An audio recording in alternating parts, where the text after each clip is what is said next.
Kalau di dunia ini yang sering kecer KTP-nya, besok di akhirat yang kecer orangnya. Jangan sampai itu kita, Pak. Assalamualaikum warahmatullahi wabarakatuh. Alhamdulillahirabbil alamin wa bihi nasta'inu ala umuri dunya waddin. Allahumma shalli wa sallim ala Muhammadin wa ala alihi wa ashabihi ajma'in. Amma ba'du. Ibu bapak yang saya hormati, sehat semua. Kita hari ini akan bicara tentang surat Al-Kafirun. Sekarang kita baca bareng-bareng surat Al-Kafirun. A'udzu billahi minasy syaithanir rajim. Bismillahirrahmanirrahim. Qul ya ayyuhal kafirun la a'budu ma ta'budun wa la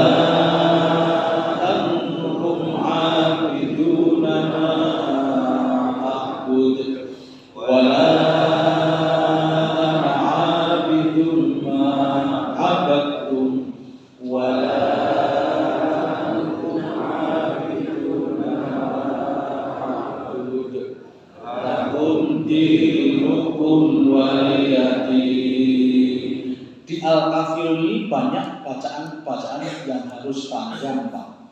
La a'budu, itu kan namanya kan ada mat tobi bertemu dengan hamzah itu 6 ketukan atau 6 harakat. Bapak-bapak yang sering imam, monggo dibiasakan disiplin membaca ketukannya benar, panjang pendeknya benar. Karena imam itu ada anak-anak kecil yang mendengar, Pak. Mereka akan mendengar dan merekam. Jadi panjenengan tanggung jawab bahwa bacaannya harus benar. Anak-anak kecil ini menjadi tanggung jawab kita, Pak. Beliau akan selalu mendengar apa yang kita baca setiap hari. Kalau kita bacaannya salah, mereka salah, jangan ikut nanggung salah. Asbabun nuzulnya surat Al-Kafir itu ada orang-orang kafir itu ngajak perjanjian kepada Rasulullah. Gentian, tahun iki kowe nyembah agamaku, kowe beribadah seperti agamaku, tahun besok gentian aku sing beribadah kaya nggonamu. Setuju atau enggak? Bapak-bapak mau enggak saat gentian? Setahun seperti mereka, setahun seperti kita. Ini Rasulullah diajak MOU seperti itu, kerjasama seperti itu. Jadi kemudian Allah menurunkan surat Al-Kafirun ini. Rasa dicampur-campur, Pak. Nek kowe seneng kopi ya ngombe ya kopi. Nek aku seneng teh ya ngombe teh. Rasa dicampur-campur. Coba sekarang bayangkan minum teh dicampur karo kopi. Kira enak. Jadi ceritanya seperti itu, Pak. Kemudian surat Al-Kafirun itu 6 ayat. Ini termasuk golongan surat Makkiyah. No, Pak? Makkiyah artinya apa? Diturunkan di Makkah sebelum hijrah ke Madinah. Itu surat Makkiyah. Biasanya surat Makkiyah itu pendek. Karena saat itu memang kondisi belum seperti yang ketika di Madinah bagus, Pak. Jadi Rasulullah itu diberikan ayat yang pendek-pendek itu di Makkah. Al-Kafirun itu di Makkah sebelum peristiwa hijrah. Nah, kemudian Al-Kafirun diturunkan sesudah surat Al-Ma'un. Di Al-Ma'un itu menerangkan tentang pentingnya tolong menolong. Jadi ketika kita membahas Al-Kafirun, kita tidak bisa lepas yaitu membahas surat Al-Ma'un yang orang itu tolong menolong. Dan ketika tolong menolong, kita tidak melihat siapa dia, tapi siapapun yang perlu kita tolong, kita tolong. Siapapun yang perlu kita bantu, kita bantu. Misalnya di depan, cuma contoh, Pak, ada kecelakaan. Apa jenengan tanya, jenengan orang mana? Orang Wonosari, orang Limpar, tak tolong. Kan enggak? Jenengan agamanya apa, Pak? Islam. Nah, kan ketika kita menolong, kita tidak melihat siapa yang kita tolong, tapi apakah dia betul-betul membutuhkan pertolongan atau tidak. Jadi Al-Ma'un tuh. Jadi semangatnya yang pertama itu Pak, bahwa surat Al-Kafir itu didahului dengan surat Al-Ma'un yang bermakna tentang tolong menolong. Itu yang harus kita ingat. Sekarang yang pertama kita baca Qul ya ayyuhal kafirun. Ini pertama, ini kalau kita melihat dari sisi pemilihan katanya, ya ayyuha. Seperti Allah menyebut orang-orang beriman ya ayyuha. Ayyuha itu panggilan untuk menunjukkan sayang. Jadi sebenarnya kita tidak boleh memanggil orang dengan nada, dengan makna kebencian. Kita melihat siapapun itu tidak boleh memperlakukan dengan semangat kebencian, tapi semangat kita adalah menyayangi. Jadi sebenarnya ini umat Islam itu rahmatan lil alamin. Kepada siapapun dia harus menghormati, bahkan termasuk kepada yang ayyuhal kafirun. Kita tidak boleh terus memandang mereka dengan benci. Siapa tahu nanti dia dapat hidayah. Ketika Rasulullah itu melihat Umar bin Khattab, orang yang sangat benci kepada beliau, dia juga mudah-mudahan siapa tahu dia nanti dapat hidayah. Jadi bukan maknanya kita terus membenci, tidak. Kemudian di ayat berikutnya, la a'budu ma ta'budun. Aku tidak menyembah, tidak akan, tidak pernah menyembah apa yang kamu sembah. Jadi ini kita harus yakin siapa yang kita sembah. Berarti di ayat kedua ini Bapak Ibu sekalian, jenengan punya tanggung jawab, harus kenal betul siapa yang kita sembah. Kalau saya punya tas ini Pak, nanti tas ini saya tahu isinya apa yang saya bawa. Ketika tas itu hampir sama dengan punya Pak Lurah, ketuker, kan saya tahu ini tasku ini. Tasku ini warnanya biru, isinya iki charger, isinya iki dan sebagainya. Saya tahu Pak apa yang saya bawa. Kalau Pak Lurah kan mesti gawane duit, ATM. Kalau saya kan charger.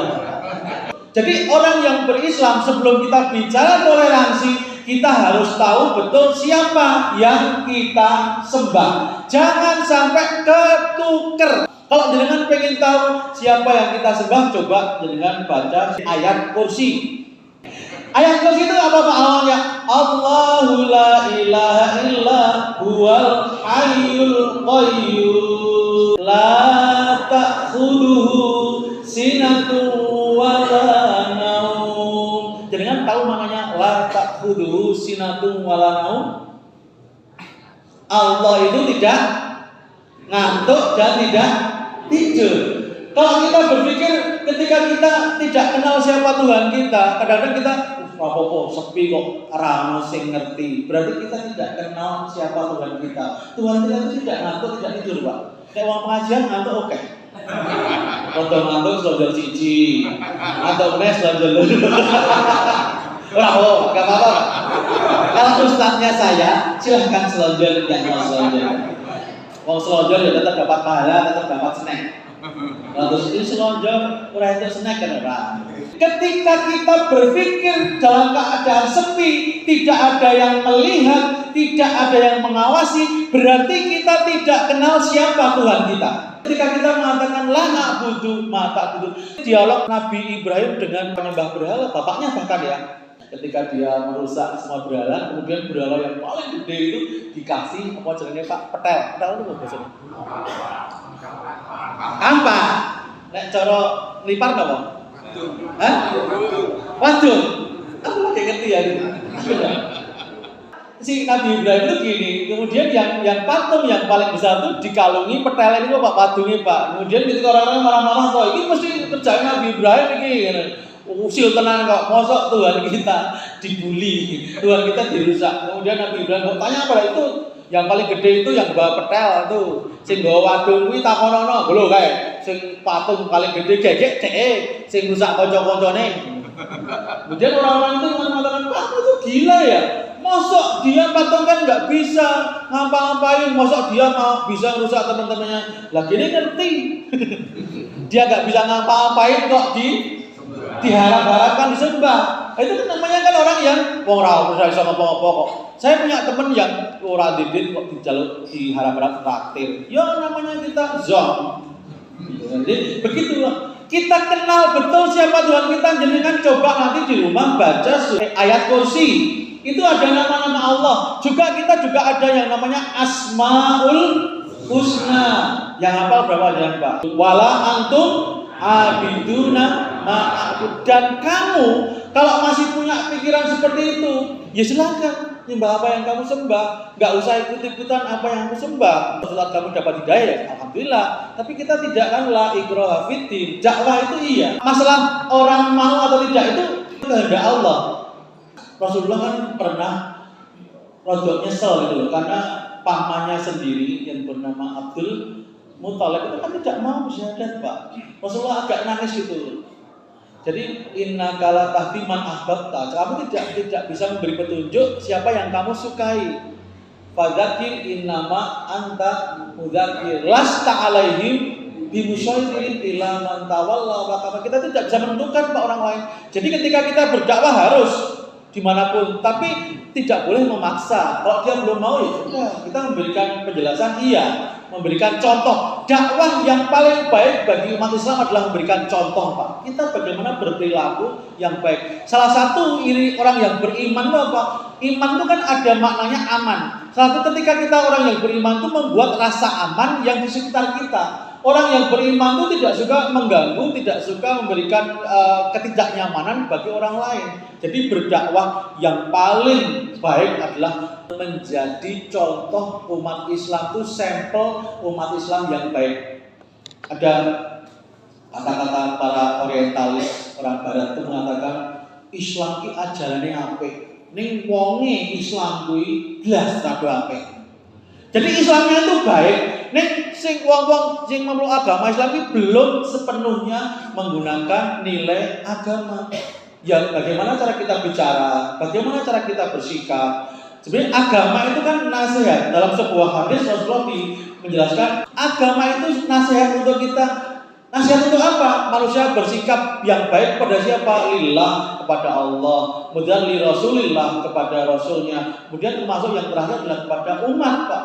Bagaimana kita bersikap pada orang lain itu yang menunjukkan bagaimana agama kita. Jadi mohon Bapak sekalian, jenengan tetap menunjukkan keislaman kita dimanapun. Bagi kita agama itu bukan urusan pribadi Pak. Agama itu urusan umat Pak. Kita beragama dengan baik dan kita tunjukkan. Jangan malu sholat, jangan malu ibu-ibu pakai jilbab, jangan malu kita mengatakan assalamualaikum. Kalau kita ceramah, kita malu mengatakan assalamualaikum, enggak ketok agama itu rasa ketok-ketok Bang. Kita tidak juga harus ngudokke wong seperti yang kita lakukan, Pak. Kita dakwah iya, tapi jangan memaksa. Itulah wala antum abiduna ma'abud. Kemudian diulang gitu, Pak. Yang terakhir ada kata lakum dinukum waliyadin. Bagi kamu ya ajaran seperti itu, bagi saya ajaran saya seperti ini. Jadi Bapak Ibu sekalian, jenengan harus tahu tentang agama. Jenengan juga agama pun ini, berarti kita harus tahu Pak, agama kita seperti apa ajarannya.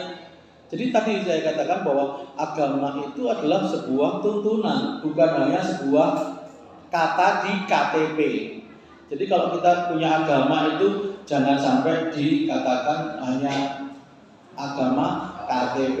So sing munggah swarga ya KTP. Uangnya kecer. Biasanya sih kecer kan KTP. Kalau di dunia ini yang sering kecer KTP-nya. Besok di akhirat yang kecer orangnya. Jangan sampai itu kita Pak.